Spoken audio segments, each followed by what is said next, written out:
Imagine walking into a hospital where the smell of death clings to the walls. Mothers go in to give birth, but never come out. Doctors move from one patient to another, their hands still slick with blood. Their instruments unwashed, their coats stiff with dried fluids. Proud symbols of their experience. In this world of ignorance and arrogance, one man dared to ask a simple, uncomfortable question. What if we are the reason they are dying? If this story already makes your heart tighten, stay with me, because what you're about to hear isn't just a story of science. It's a story of pride, rejection, and one man's fight for truth that cost him everything. And before we begin, make sure to subscribe to Pioneers in the Dark, where we bring forgotten geniuses and their untold stories back to life. You won't just learn history here, you'll feel it breathe again. Vienna, 1846. The General Hospital is a place where life and death meet every hour. But in its maternity wards, something horrifying is happening. Women are dying in droves, young, healthy mothers, from a fever that no one can explain. The doctors call it childbed fever, and it's become so common that expecting mothers pray they be admitted to the midwives' ward instead of the doctors. The statistics are brutal. 1 out of every 3 women delivered by physicians dies. But if a midwife delivers the baby, the numbers drop dramatically. At the time, medicine was ruled not by science, but by tradition. Doctors didn't question their own methods. They believed disease floated in the air as miasma, a poisonous fog that brought sickness to those unlucky enough to breathe it. Germs, bacteria, invisible killers. These ideas didn't exist yet. To them, the notion that their own hands could be instruments of death was absurd. Then came Ignaz Semmelweis, a Hungarian doctor, young, brilliant, and endlessly curious. When he joined the Vienna General Hospital, he couldn't ignore the tragedy unfolding around him. He kept asking questions his colleagues dismissed. Why were the women in the midwives' ward surviving while those in the doctor's ward were dying? The 2 wards were practically identical.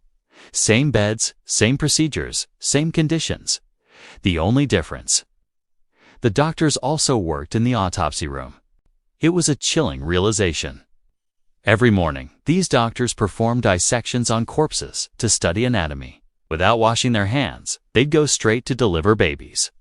To them, death and life were part of the same duty. But to Semmelweis, something invisible was connecting the two, something deadly. His suspicion was cemented when one of his close friends and colleagues, Jakob Kolechka, cut his finger during an autopsy and died shortly after. The symptoms mirrored those of the women who had perished after childbirth: fever, infection, death. Semmelweis' mind caught fire with the possibility. Could particles from the corpses be infecting the mothers? Could the doctors themselves be the carriers of death? It was an idea that threatened to overturn centuries of medical tradition. Yet Semmelweis didn't stop at theory. He decided to act. He ordered all doctors and medical students to wash their hands and instruments with a solution of chlorinated lime before examining patients. It was simple, almost ridiculous in its humility. No fancy procedures, no expensive medicine, just soap and water. His colleagues laughed. Some even refused outright. Washing hands was considered unnecessary, even insulting. A gentleman's hands were clean by virtue of his profession, they said. But within weeks, something miraculous happened. The death rate in Semmelweis' ward plummeted. Where once nearly 30% of women had died, now fewer than 2% did. The evidence was undeniable. Washing hands saved lives. Women who had walked into the hospital terrified of dying were now leaving with their newborns, healthy and alive. Semmelweis had found a cure for an invisible killer. And yet, the medical establishment didn't celebrate him. Instead, they turned on him. His discovery implied that doctors, educated, respected men, were the cause of countless deaths. Their pride couldn't allow that. Instead of admitting fault, they chose to ridicule him. They called his ideas nonsense. They mocked his insistence on cleanliness. They accused him of arrogance. To them, it wasn't science, it was an insult. Semmelweis tried everything to convince them. He wrote letters, gave lectures, begged his colleagues to look at the data. Pure speculation, they said. Baseless theory, they shouted. He spoke with the desperation of a man who had seen life and death hinge on a single act. A man who couldn't understand how others could ignore it. But science, especially in the 19th century, was as much about ego as it was about evidence. In those hallways where Semmelweis once walked, hope turned into obsession. His peers began to avoid him. His colleagues whispered behind his back. The laughter that once filled the doctor's lounge now carried a hint of cruelty when his name was mentioned. He wasn't just dismissed, he was ostracized. Even his superiors, threatened by the growing attention around him, moved to silence his work. Yet Semmelweis refused to stop. He continued washing, continued preaching his method to anyone who would listen. When I look back on the years I have spent in the service of the obstetric clinic, he once said, I can only call it a period of struggle against death. But that struggle wasn't just against disease. It was against human denial, against the blindness of those too proud to see. In the maternity ward, mothers whispered his name like a prayer. The doctor who washes his hands, they called him. For them, he was a savior, a miracle in white. They didn't care about theories or academic debates. They cared about survival, and under his care, they lived. For the first time, childbirth wasn't a death sentence. But as his reputation among patients grew, his enemies grew louder. The medical board questioned his methods. Journal editors refused to publish his findings. In an age where discoveries were validated not by results, but by approval from the elite, Semmelweis found himself cornered. The truth, it seemed, was too inconvenient to accept. He began to break under the pressure. The endless rejections, the mockery, the deaths that could have been prevented, they haunted him. He wrote to medical boards across Europe, sending emotional letters pleading for them to adopt handwashing. When I see the mothers who come in healthy and go out dead, he wrote, I can't stand it any longer. His words were passionate but unpolished, his tone often angry. And that anger, instead of waking people up, only drove them further away. By the time his message began to echo beyond Vienna, his mental and physical health had begun to crumble. His colleagues dismissed him as unstable. His name became synonymous with madness rather than genius. And the tragedy was, in that madness lay the truth that could save millions. Even as he stood on the edge of despair, Semmelweis never lost faith in his discovery. Every life saved was proof that he was right. Every child born safely was a silent testament to his fight. He wasn't just battling infection, he was battling ignorance. And as the candlelight flickered across the hospital walls, the sound of running water became his quiet rebellion. But in the corridors of medicine, truth alone isn't always enough. The world was in tea, ready to believe that something as simple as washing hands could rewrite the rules of life and death. Semmelweis would pay a terrible price for that truth, and the world would only realize it decades later. Ignaz Semmelweis walks through the dim halls of his Budapest clinic, the echo of his footsteps haunting the silence. He believed he had won. Mothers lived, children breathed, death had retreated. Yet outside these walls, the world remained deaf. He sent letters to Paris, Berlin, London, pleading, reasoning, begging. Childbed fever is not mysterious. Wash your hands, and it will disappear. But his truth fell on proud ears. To his peers, Semmelweis became a nuisance, a man challenging sacred traditions. In Vienna, they mocked him, Der Wash Doctor, the washing doctor. Newspapers sneered at his mad crusade for lime water, even as mothers kept dying. The laughter of doctors echoed through wards where women still screamed and faded away. Pride had become deadlier than disease. The silence began to eat him alive. When I look upon the number of women destroyed, he wrote, I am seized with horror. His lectures turned frantic. His voice cracked with fury. "You are killing women," he shouted, slamming his hands on the podium. But to others, passion looked like madness. At home, his wife watched helplessly as exhaustion and despair hollowed him. Rejection letters piled up. His words, once calls for reform, turned into cries of rage. "You murder mothers daily," he wrote, "through your ignorance, through your pride." The more he shouted, the more they turned away. Years passed. The world began whispering of germs and microbes, but Semmelweis remained a forgotten prophet. His peers branded him difficult, obsessive, even insane. The truth was too heavy for one man to carry alone. Vienna's elite erased his name. His lectures were cancelled, his contracts ended. Exiled, he returned to Hungary and tried again and again. His method worked. Death rates plunged to near zero. Still, no one listened. Are we butchers? Doctors scoffed. Do we stink of corpses? His miracle had become his curse.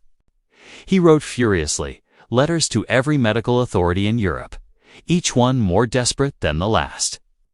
"For God's sake," he pleaded, "wash your hands." The medical world responded with silence. His anger turned to despair.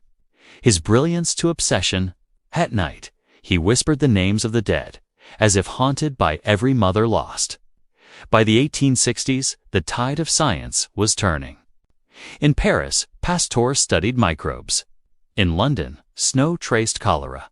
The proof Semmelweis needed was finally being born, but he would never live to see it.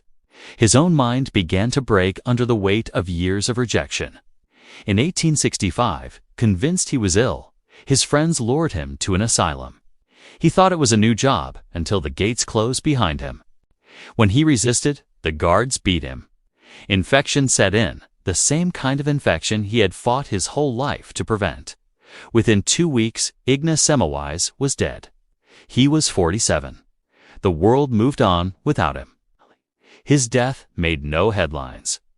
But years later, when germ theory finally took hold, his words, once mocked, became gospel. The hands that had condemned him now washed in his name. And though he never lived to see his vindication, Semmelweis had already saved millions with nothing but water, lime, and unbearable truth. Years passed. The 19th century marched on, carrying with it the names of men who would be remembered. Pasteur, Lister, Koch.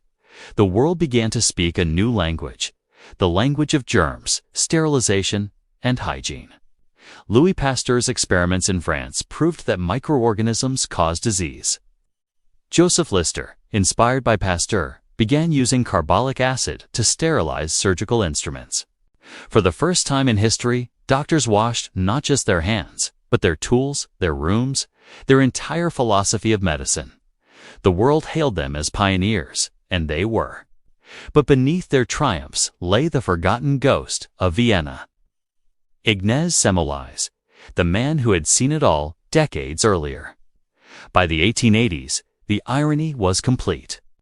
Textbooks began to mention antiseptic practices, yet none spoke his name. Hospitals worldwide now followed the same ritual he had once begged his peers to adopt: handwashing. Lime water had given way to soap and disinfectants, but the principle was unchanged. The revolution he sparked had finally arrived, just too late for him to see it. History's cruelest twist is not when the world forgets, but when it remembers too late. And yet, his silence didn't last forever. In the early 1900s, young medical students began to rediscover his papers, dusty volumes ignored for half a century. They read his desperate letters, his endless data, his plea for reason. Slowly, a new generation began to see him not as a madman, but as a martyr of science. His methods became standard practice. His name began to surface again, whispered at first, then spoken with reverence. By the time the 20th century dawned, the Semmelweis reflex had entered psychology, a term describing the human tendency to reject new truths that challenge old beliefs. The irony was poetic. Even his rejection became part of science. But who was he, really? Was he just the man who discovered handwashing, or something more? Semmelweis was the symbol of an eternal struggle, the battle between truth and pride, between discovery and denial.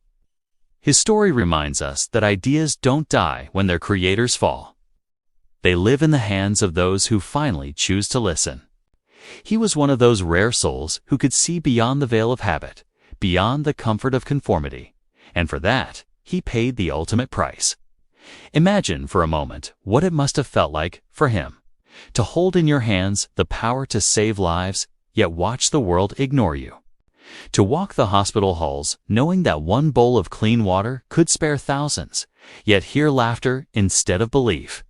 His story isn't just about science, it's about humanity's deepest flaw, our resistance to change, our fear of humility. And yet, through all that darkness, he stood his ground. In the grand library of human history, some pages are written in ink and others in blood. Semmelweis's page was written in both. His discovery rewrote medicine. His suffering rewrote morality. The mothers he couldn't save, they became the invisible chorus that echoes through every hospital hand-washing station today. Every time a doctor scrubs before surgery, every time a nurse sanitizes before touching a patient, that is Semmelweis's silent victory. His redemption didn't come through fame, but through routine, through the invisible act of care that has saved millions of lives since. The tragedy of Semmelweis forces us to ask, how many truths have we ignored because they came from the wrong person at the wrong time?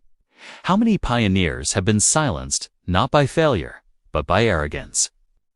His life is proof that sometimes the greatest discoveries are not just scientific, but human, the courage to admit we were wrong, to see wisdom in those we once dismissed.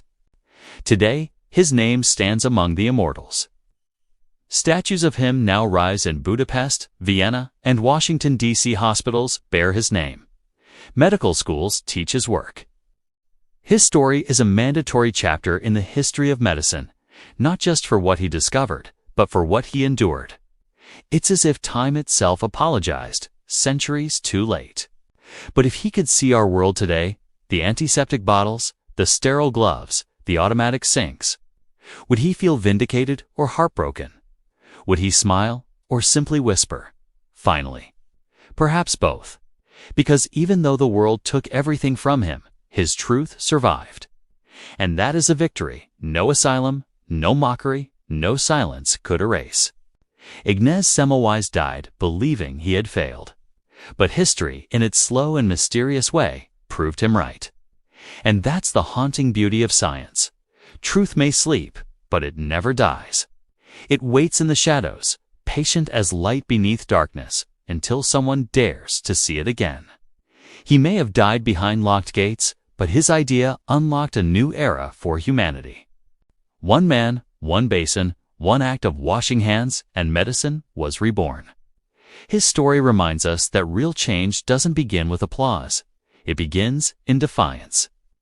It begins with the courage to question the world, even when the world laughs back. So the next time you wash your hands, remember, you're not just following protocol. You're performing a ritual of remembrance. You're honoring the man who saw the invisible, who faced ridicule for a truth too early for his time. Ignaz Semmelweis, the doctor who died for washing his hands, and in doing so, washed the world clean. If you've made it this far, you've felt his story. You've seen how light can come from even the darkest injustice. And if stories like this move you, if you believe forgotten pioneers like Semmelweis deserve their place in the light, then it's time to join us. Subscribe to Pioneers in the Dark and help keep their names alive. Because every story we tell here is a spark, and together we can make sure the world never forgets those who lit it first.